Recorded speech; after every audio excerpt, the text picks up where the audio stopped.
отвечала, не видали пальцы моего дружка. Парень от плечей ясных всех он голосистый, гневом бьет сражение врага. Парень от плечей ясных всех он голосистый, гневом бьет сражение врага.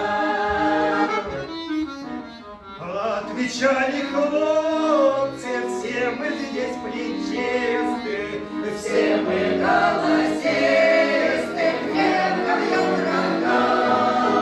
Выбирай любого парня молодого, выбирай из нас себе дружка. Выбирай любого парня молодого, выбирай из нас себе дружка.